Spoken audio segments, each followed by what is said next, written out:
The first thing I noticed was the silence.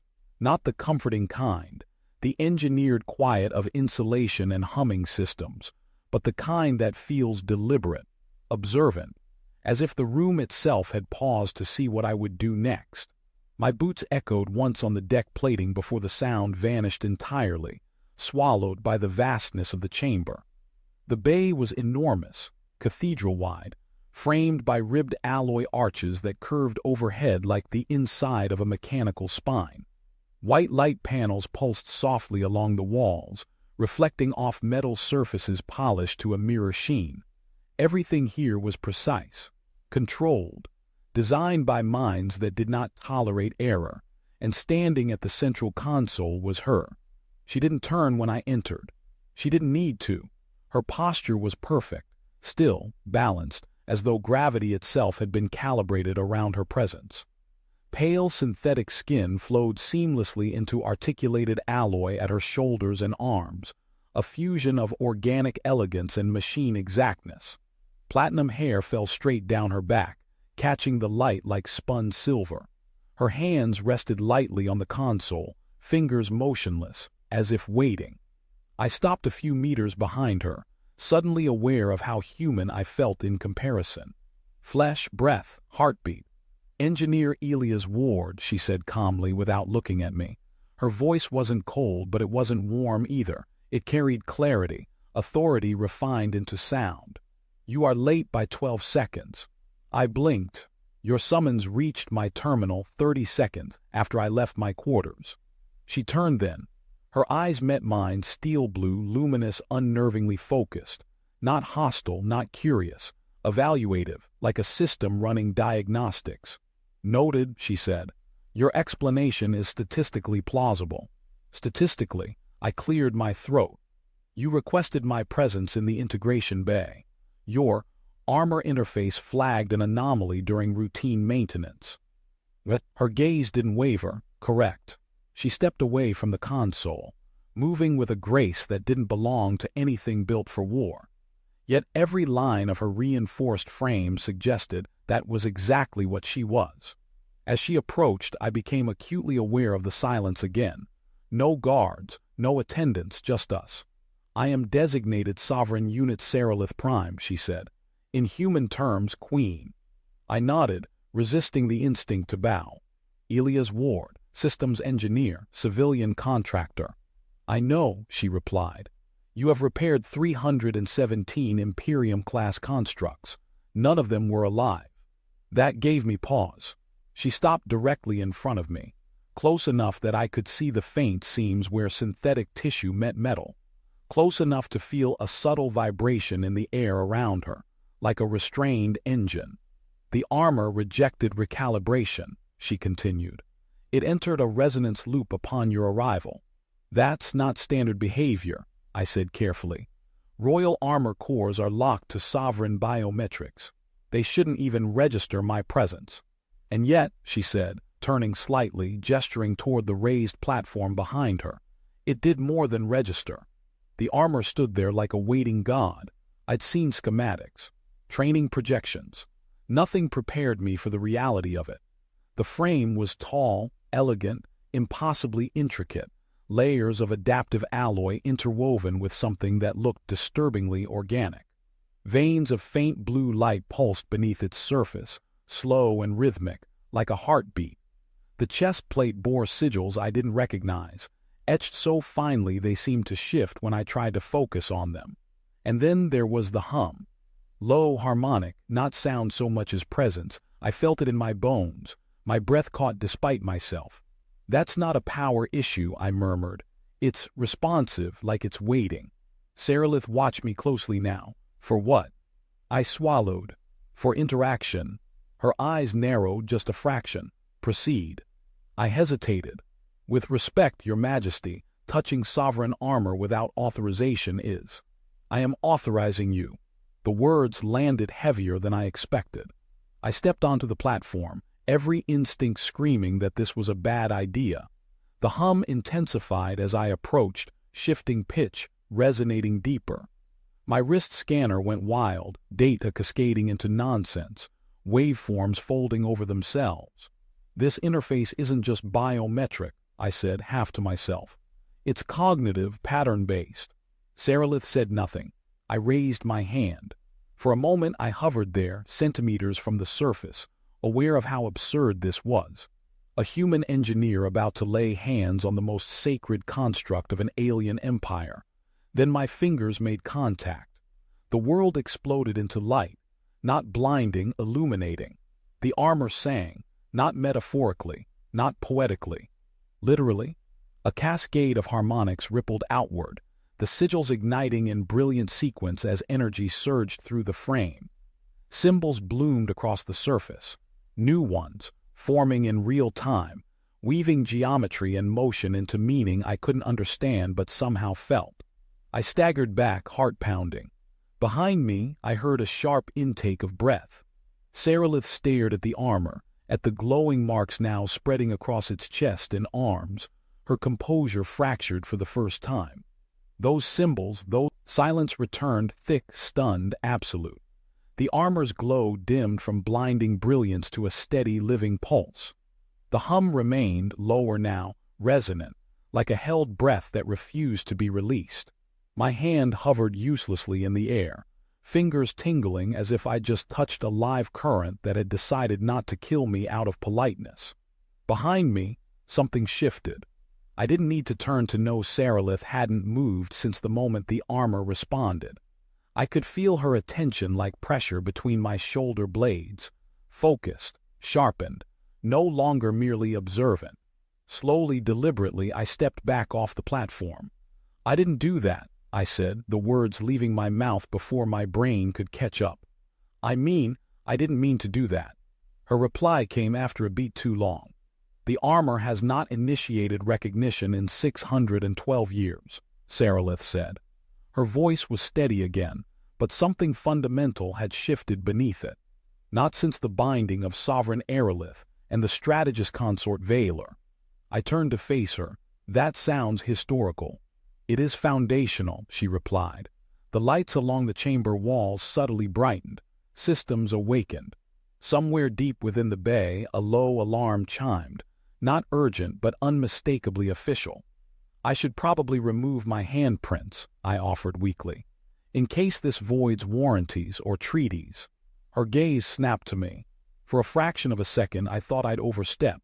Then her eyes narrowed, not in anger but analysis. You employ humor under stress, she said. A defensive adaptation. That usually works better when people don't look like they can order fleets to erase me. She studied me as if recalibrating an internal model. You are not erased. Comforting. She turned back toward the armor, her movements measured now, controlled in a way that felt intentional, as if she were restraining something else. Curiosity, concern, or something far more dangerous. Explain, she said. Explain what? What you perceived, she clarified, when you touched it. I hesitated, searching for words that didn't sound insane. It wasn't data. Not exactly. More like alignment. The armor isn't just reacting to biological markers. It's reading approach, problem-solving frameworks, how a mind handles uncertainty. Her head tilted slightly. It judged you. Yes, I said, but not the way you judge soldiers or citizens. More like how a system selects compatible components. It wasn't asking who I was. It was asking how I think. The armor pulsed again, once. Sarilith's jaw tightened almost imperceptibly. That interpretation aligns uncomfortably well with our oldest theories, she said. Let me guess, I said. Those theories are officially labeled symbolic, mythological, or politically inconvenient. Her eyes flicked to mine, all three. The chamber doors slid open without warning. Footsteps, controlled, disciplined, multiple. I turned just as a group of Imperium guards entered, followed by 3 figures in layered robes adorned with luminous threadwork. Scholars. High-ranking ones. Their ears and crests, biological markers I barely understood, shifted the instant they saw the armor. And then they saw the glyphs. The reaction was immediate. One of them froze outright. Another inhaled sharply, hands lifting in a gesture that looked suspiciously like reverence. The third stared at me as if I were a mathematical impossibility that had just walked out of a proof. "Your Majesty," the eldest said, voice tight. The resonance monitors spiked across all thresholds. "The armor." "Responded," Sarilith finished. "Yes." His gaze flicked to me, to him. I resisted the urge to wave. This did not feel like a wave-appropriate situation. "The glyphs are new," another scholar said, stepping closer, eyes wide. "They're evolving." "That shouldn't be possible," the first snapped. "The binding language is fixed." "It was," the second replied faintly, "until now." Sarilith raised a hand. The room fell silent instantly. "Seal this chamber," she ordered. "No external transmissions, no council alerts." A pause, "Your Majesty." Now, the doors closed. The hum of containment fields settled in. She turned back to me, her expression no longer purely regal. There was calculation there, urgency, and beneath it something I hadn't expected, interest. "You will remain here," she said, "under my authority." "Am I being detained?" I asked, her eyes held mine. "No." "Good," I said, "because I'd hate to start an interstellar incident on my second week." "This is already an incident," she replied calmly. "The only question is what kind." The eldest scholar stepped forward again, voice lowered. "Your Majesty, the recognition glyphs indicate proximity pairing." I frowned. "That sounds personal." "It is," Sarilith said. The armor pulsed again, stronger this time. And for the first time since I'd met her, the Queen of the Imperium looked directly at me, not as a variable, but as a factor. "We will adjourn," she said, "immediately." The scholars hesitated.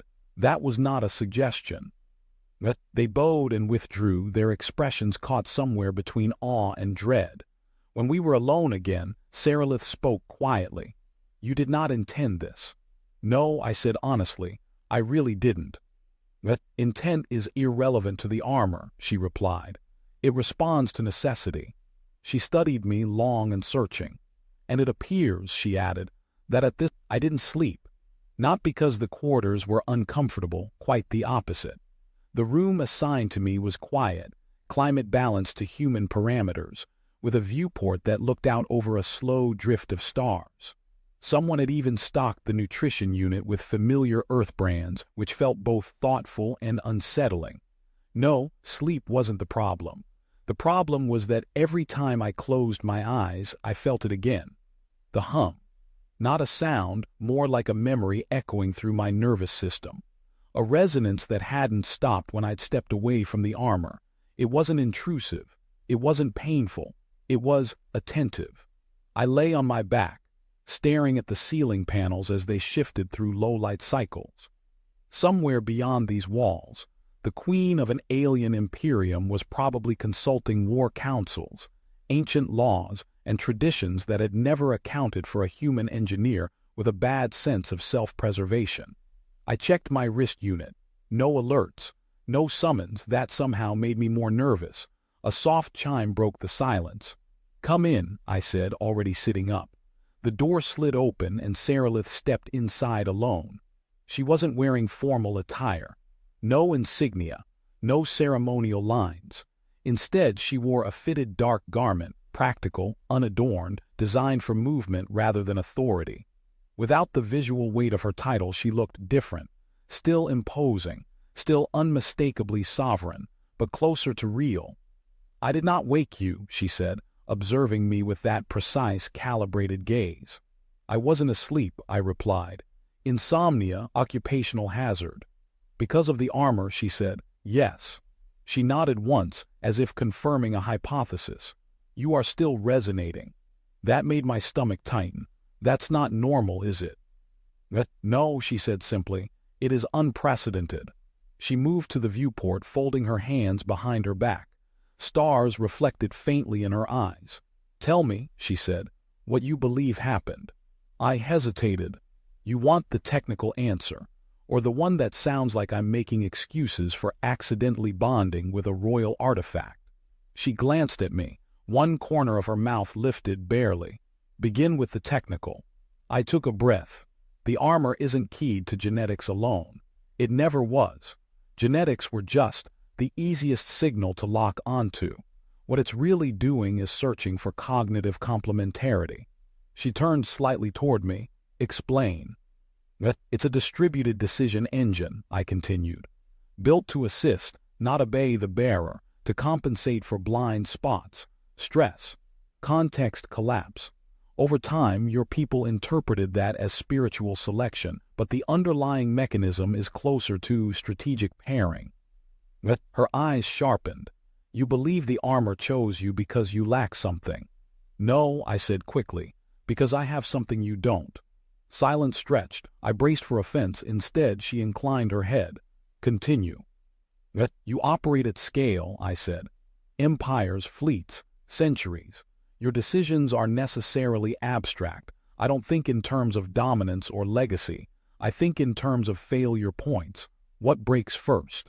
What everyone else overlooks because they're too invested in how things should work. I met her gaze. The armor isn't looking for devotion, it's looking for friction. Her pupils dilated slightly, a biological tell I was beginning to recognize. That aligns, she said slowly, with several anomalies in its historical behavior, which no one wanted to talk about because it undermines the romance of destiny. Destiny is a narrative tool, she replied. Useful, dangerous. She turned fully toward me now, studying me not as a subject but as an equal participant in the conversation. There is another matter, she said. The council. I sighed. I figured they wouldn't just let this go. They are divided, she said. Some see you as an omen, others as a threat. A few are already attempting to trace your lineage for hidden significance. I'm going to disappoint them, I said. My family history is aggressively unremarkable.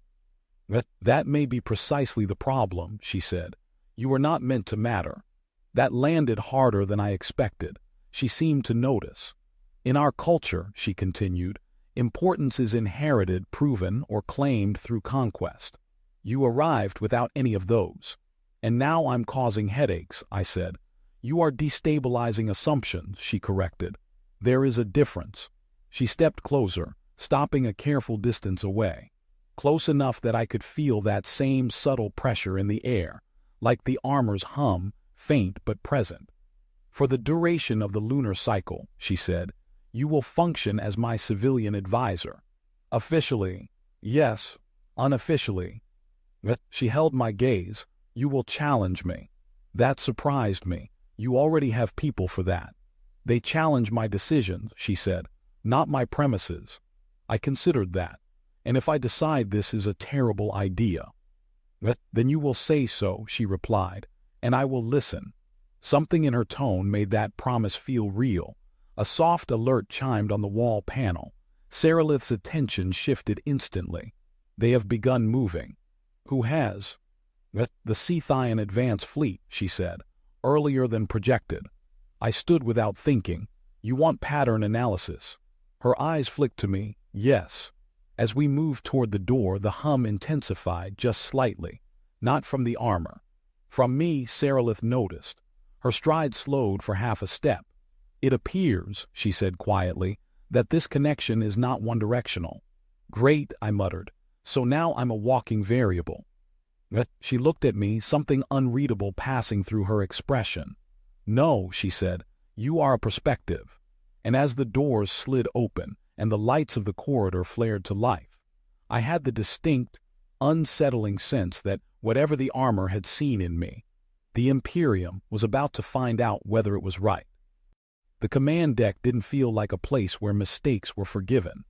It was circular, tiered, and alive with motion.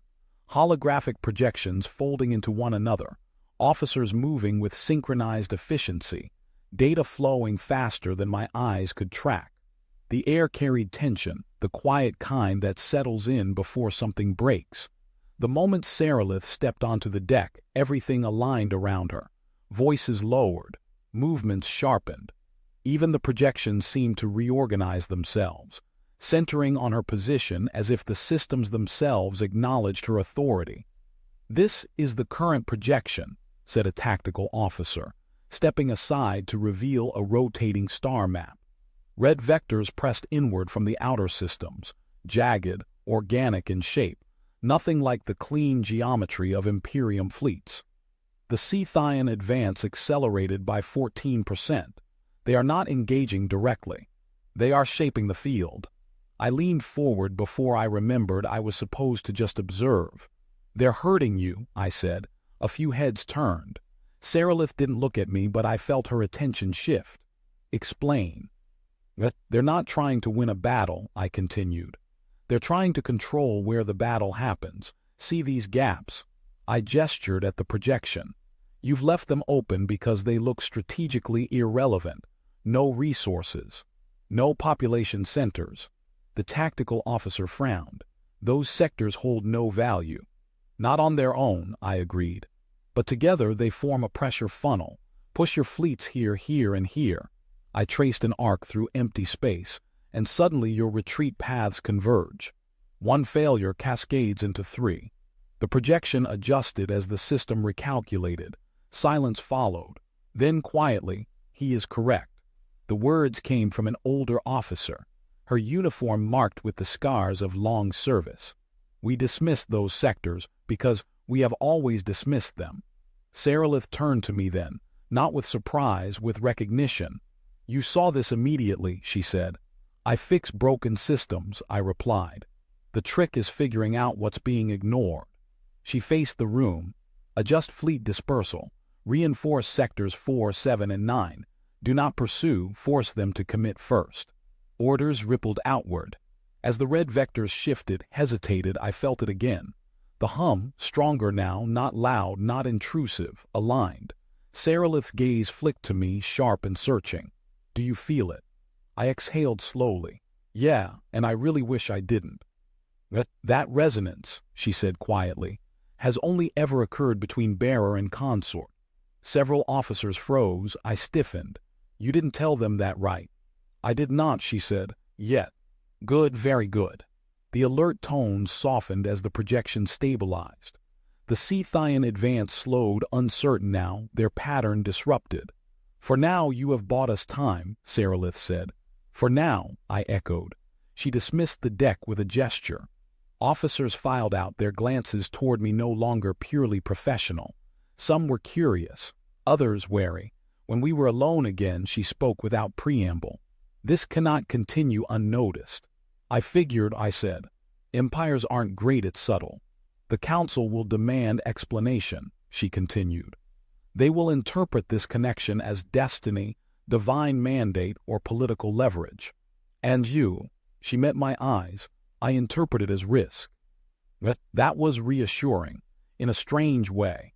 Good, I said, because from where I'm standing this feels less like fate and more like a system doing something desperate. Her ears angled forward slightly, engaged. Desperate systems seek solutions outside their parameters, she said. Exactly, I replied.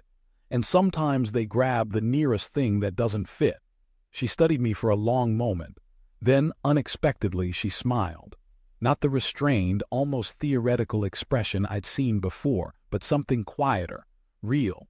You are not wrong, Elias Ward, she said, but you are also not disposable. I didn't know what to say to that, so I said the only honest thing. I'm not sure I'm ready to be, whatever this is. She inclined her head, nor am I. The hum steadied between us, present, patient. Outside the viewport, distant stars flared as fleets repositioned, the Imperium adjusting course in ways it never had before. Not because of prophecy, not because of tradition, but because one system had recognized another and decided that together they might survive what neither could alone. And that realization was far more dangerous than any ritual. The council chamber was designed to make people feel small. Not through intimidation. Valkyrian architecture rarely relied on crude dominance, but through scale and implication.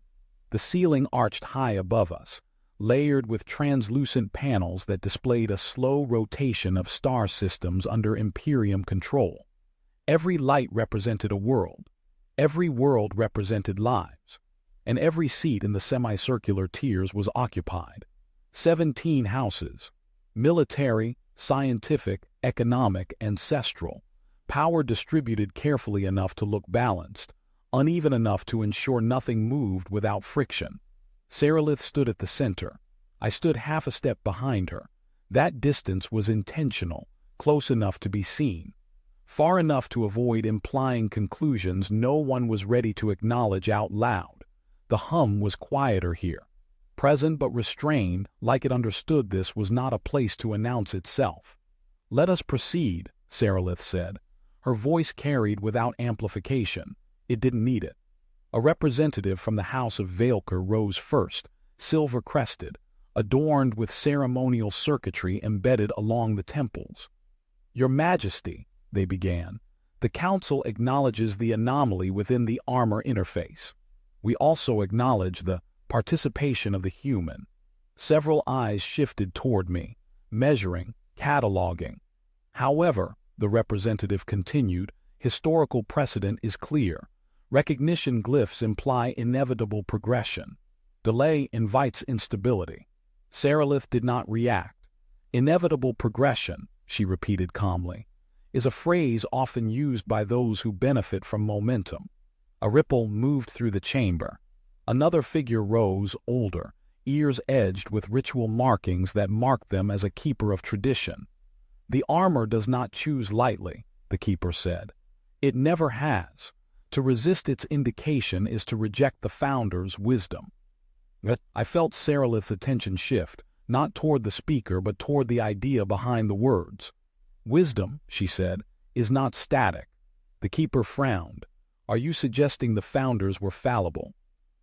"I am suggesting," Sarilith replied, "that they designed systems capable of growth." That earned murmurs, sharp ones. I took a breath. She hadn't asked me to speak, which meant this was one of those moments where staying silent would be safer and less useful. "With respect," I said, stepping forward half a pace. Every head turned. Sarilith did not stop me. "That was not accidental. I don't think the armor is asking you to move forward," I continued. "I think it's asking you to pause." A few representatives stiffened. "The Founders built adaptive systems," I said, keeping my voice steady. "Systems that didn't just respond to threats but to context, to necessity. You're in a war you've been fighting the same way for 3 years. The armor didn't activate because it wanted ceremony." I gestured carefully, not toward Sarilith, but toward the star map above us. "It activated because you're running out of margin." Silence, heavy, charged. Then someone laughed, not loudly, not kindly. "And the human believes himself uniquely positioned to interpret ancient intent," said a delegate from the House of Kithra. "How convenient." "I don't," I replied. "I think I'm inconvenient." That earned a reaction, a few flicks of ears, a subtle shift of posture. Sarilith turned toward me then, not to silence me, to listen. "I don't belong to your myths," I continued. "I don't have a stake in your rituals or your lineage, which means I don't need the armor to mean anything specific. I just need it to work." The keeper of tradition regarded me coldly. "And if working requires sacrifice?" I met their gaze. "Then it should be an informed one, not one made because tradition is uncomfortable with uncertainty." Sarilith raised her hand. The chamber quieted instantly. "The Council will not force a binding," she said. "Not now." A sharp intake of breath from multiple seats.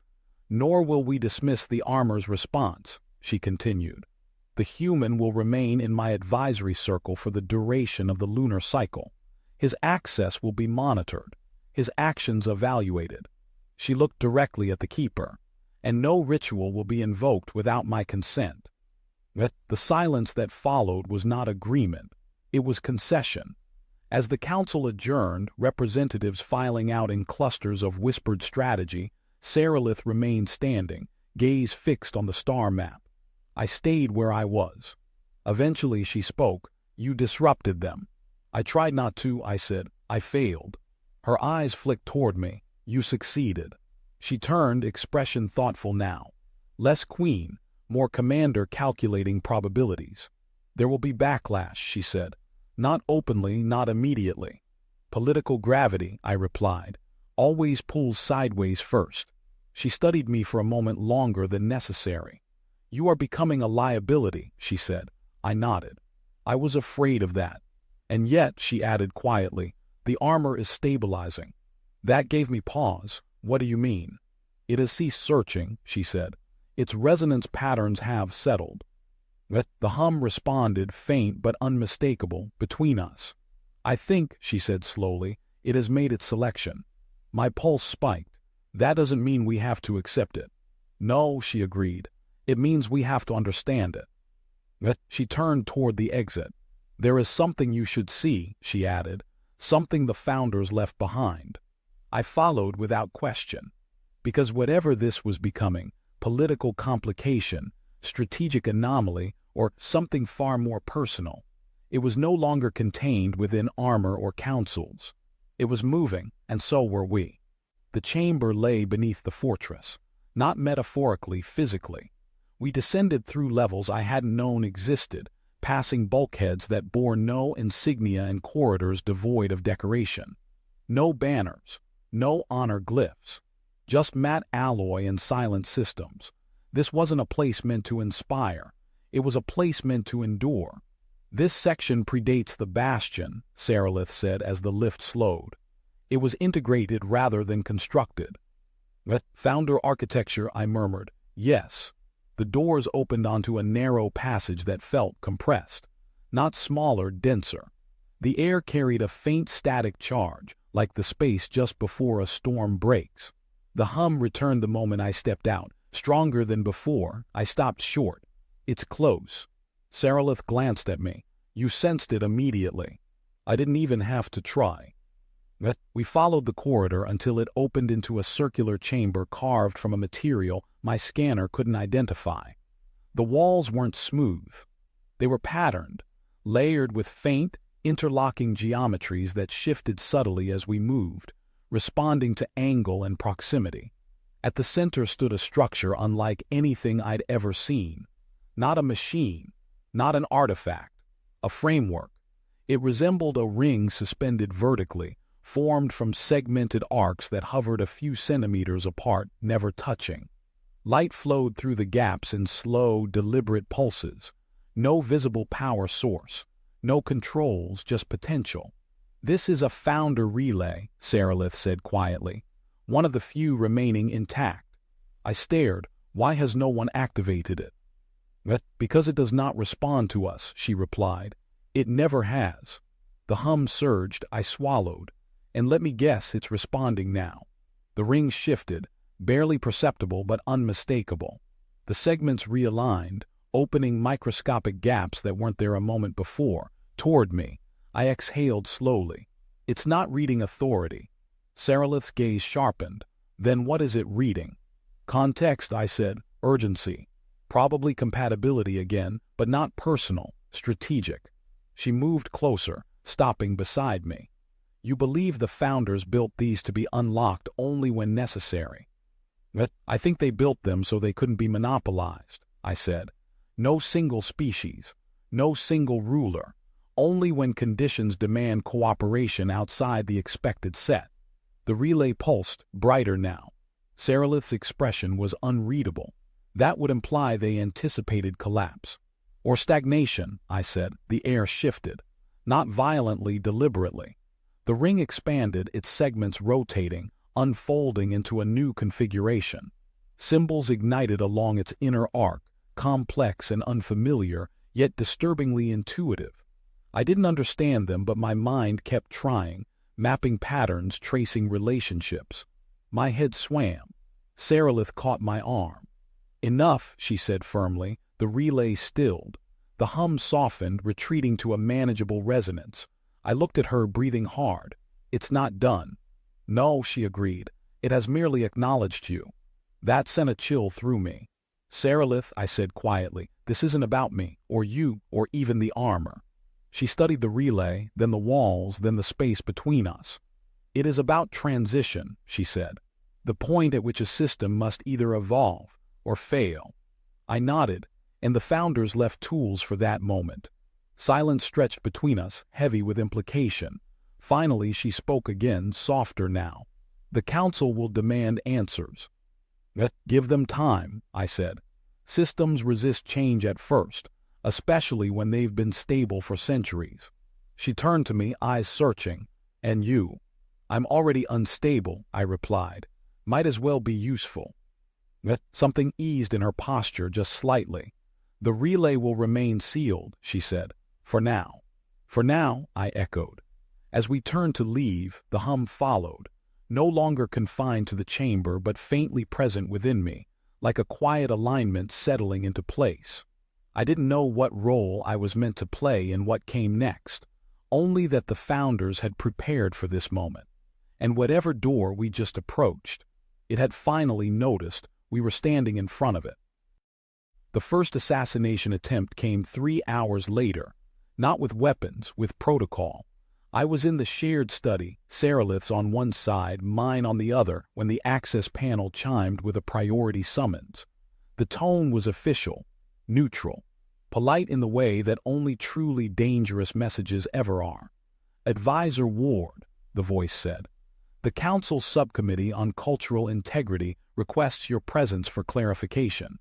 I didn't like the word subcommittee. I especially didn't like clarification.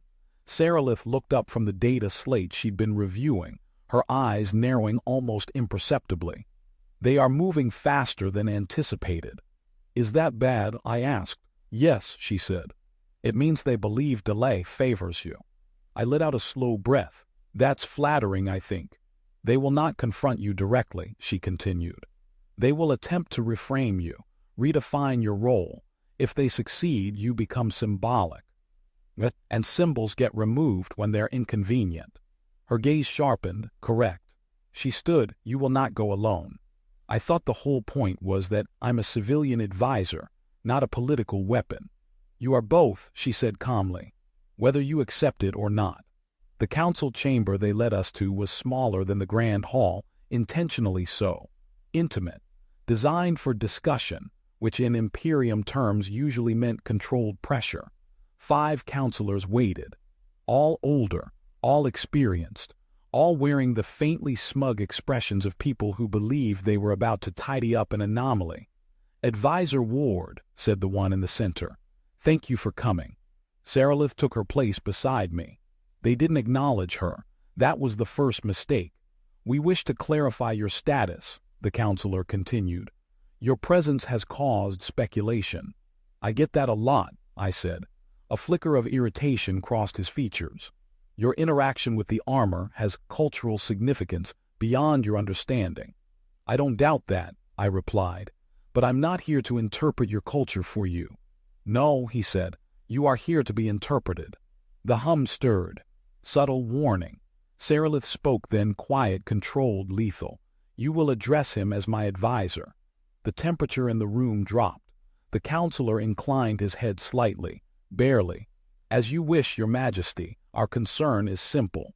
The Imperium cannot afford ambiguity. The armor's response must be contextualized. And you intend to do so, Seralith said, by diminishing him. By containing risk, the counselor corrected. I leaned forward. You're trying to turn me into a footnote, I said. A curiosity, a lucky variable you can study, label, and shelve. Silence. One of the counselors smiled thinly. If that were true, Advisor Ward, you would already be a footnote. I nodded slowly. Fair. I straightened. But here's the problem with your approach, I continued. You're assuming the system will behave the way it always has. Several eyes narrowed. The armor didn't respond because I was special, I said. It responded because you're stuck. And now you're trying to resolve uncertainty by forcing it back into a narrative you understand. Seralith's attention sharpened. She hadn't expected me to go this far. Good. You can't, I said, because the system has already updated. The hum surged audible now, not loud, not aggressive, undeniable. The counselors stiffened. One of them whispered, that resonance is not a bond signal, I finished. It's a synchronization state. Seralith turned sharply toward me. Explain. The armor isn't pairing, I said.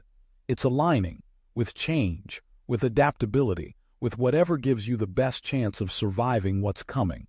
I met the counselors, gazes one by one. And you're not part of that equation anymore. That did it, one of them stood abruptly. This is insubordination. Saralith raised her hand. The room froze. This discussion is concluded, she said. My advisor remains under my authority. Any attempt to redefine his status without my consent will be considered a challenge to the crown. She looked at them not angrily, decisively. You may leave. They did, not because they agreed, because they understood power when they saw it. The moment the doors closed, I exhaled, hard. That, I said, went worse than expected. Saralith turned to me slowly. Her expression was not cold, it was unsettled. You did not simply defend yourself, she said. You reframed the armor's role. I told the truth as I see it, I replied. Systems don't care about comfort, they care about survival. She studied me in silence. Then very quietly she said, You are no longer just a variable. I swallowed. That's not reassuring. No, she agreed. It is dangerous. She stepped closer. So is relevance. The hum steadied between us. No longer reactive, no longer searching. Anchored. Outside the chamber, alarms began to sound across the fortress. Not political. Military. Saralith's eyes lifted toward the ceiling displays as red indicators bloomed into existence. The Scythians have breached the outer line, she said. I felt the resonance spike, not with fear, with focus. Then, I said, it's time to see if the founders built these systems to watch an empire fall. I met her gaze, or to teach it how to change. And for the first time since the armor had sung, Saralith didn't look like a queen reacting to fate. She looked like a commander choosing it.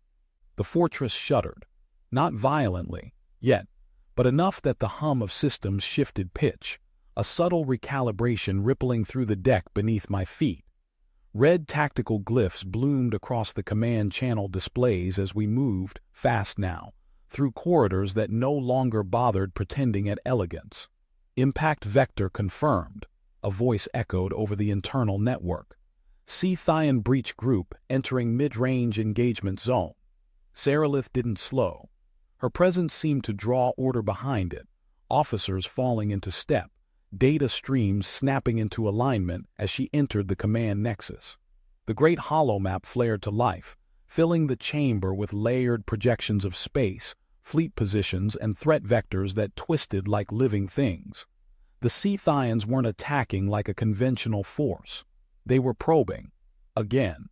They've learned, I said before I could stop myself. Saralith glanced at me. What have they learned? That you adapt, I replied. So they're no longer trying to overwhelm you. They're trying to force you to commit, to lock you into a response pattern. On the display, several Imperium task groups shifted forward instinctively, trained reflex, centuries old. Saralith's hand hovered above the command interface. Didn't press. Hold position, she ordered. All fleets, no pursuit. A murmur rippled through the chamber. They expect us to chase, I added, to prove we're still the same. The hum surged, not loud, not dramatic, but clear, like a system confirming an input it had been waiting for. One of the officers turned, eyes wide. The armor, Your Majesty, it's synchronizing with the command grid. Saralith stiffened. That is not possible. It is, I said quietly, because it's not leading, it's listening. The holomap changed, not because someone commanded it to, because something integrated. New vectors appeared, not predictions, options. Paths the Imperium had never charted because they didn't fit doctrine, asymmetrical deployments, sacrifices that weren't losses, withdrawals that weren't retreats. Saralith stared at the display. Then slowly she looked at me. This is what you meant, she said, when you said the system updated. Yes, I replied, and it's not just the armor. Another alert chimed. Founder relay activity detected, an officer reported. Minimal power draw, pattern resonance only. Saralith closed her eyes for a brief moment. When she opened them, the decision was already made. Authorize limited synchronization, she said. No full activation. Several officers froze. Your Majesty, if this is a trap, she continued evenly, we will learn its shape. If it is an opportunity. She didn't finish the sentence. She didn't need to. The hum deepened, not inside the room, inside me. Not control, not command, alignment. The fortress didn't surge forward, it shifted. Fleets repositioned with a precision that felt almost conversational. The Scythian advance hesitated for the first time since the war began, not because they were repelled but because they were confused. Their patterns no longer worked. A quiet settled over the command nexus. Not relief, not victory. Anticipation. Saralith stepped closer to me, her voice lowered so only I could hear. "The Council will not forgive this," she said, "if this fails." I nodded. Systems don't forgive either. She studied me, no armor between us, no ritual, no titles heavy enough to hide behind. "Do you regret stepping forward?" she asked. I thought of my life before this. The quiet problems, the small repairs, the comfort of insignificance. Then I looked at the map, at millions of lives balanced on whether an empire could learn to change. "No," I said honestly, "but I'm not pretending I understand where this ends." Her ears tilted forward, slightly focused, intent. "Neither do I." The hum steadied, not resolved, not complete, but stable enough to move forward. Outside the viewport, the fortress adjusted course, subtly, deliberately, sliding into a future that had not existed an hour ago. And somewhere in systems long dormant,